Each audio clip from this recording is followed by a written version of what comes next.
Claudine Kamikaze has a precious commodity that's in high demand.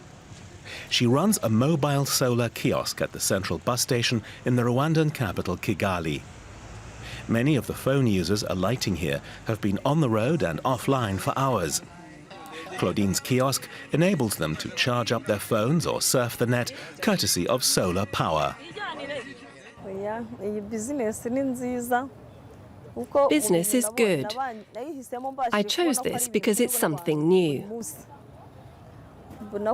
The fact that they always come to me shows I made a good choice. The mobile solar kiosk is the brainchild of Henry Nyakarundi. The idea was an obvious solution to the situation on the ground, he says. 70% of Rwanda's 11.5 million inhabitants have a mobile phone, but only 22% have electricity. People spend a whole day here. There's no plug. If you look around, there's no plug for people to charge. So it's a convenient way for people while they're waiting for the bus to charge their phone, pay a small amount, and then go on their business. Or whether we're in rural area, the convenience still the same, you know?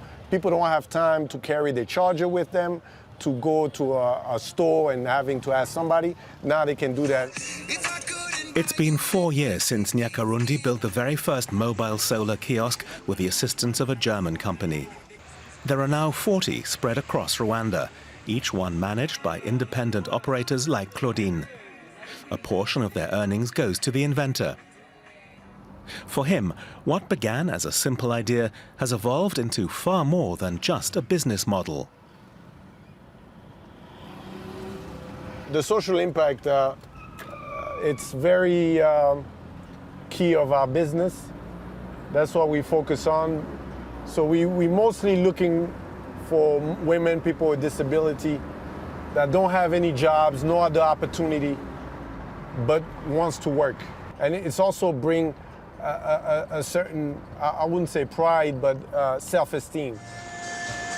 Demand is substantial in Rwanda, both for new jobs and for access to electricity and the internet, which is why Henry Nyakarundi sees huge market potential.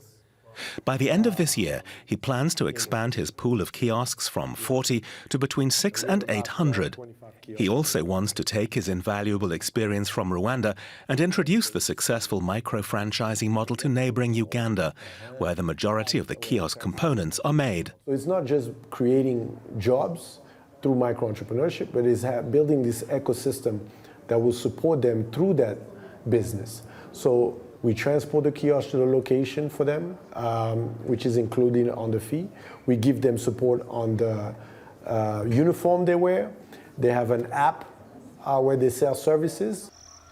The Mugombwa area is a 3-hour drive from Kigali. Most people here get around on foot, whether to go shopping, pick up water, or reach the nearest generator or electric socket.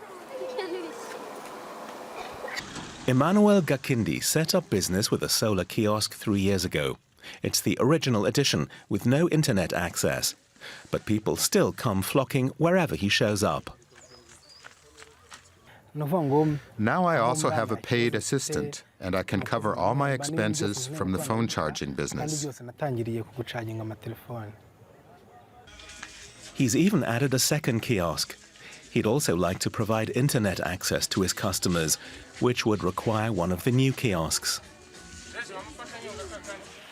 Henry Nyakarundi is introducing the next generation at the Smart Africa conference at the Kigali Convention Center. It brings together politicians with entrepreneurs, donors and investors to discuss technical solutions for the continent and its people. Henry Nyakarundi is happy to see so much interest in his innovation. Our goals for the next 10 years is 20 countries in Africa. We've already selected the countries. We estimated about 50 to 100,000 kiosks in all those countries. That's about 50 to 100,000 micro businesses we'll be creating.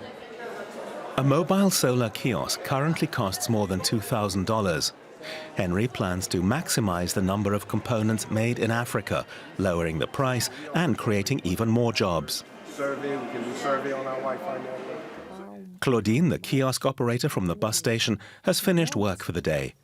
Now she's helping her children finish their homework. she can more or less determine her own working hours and how much commission she earns from the sale of phone credits and electricity.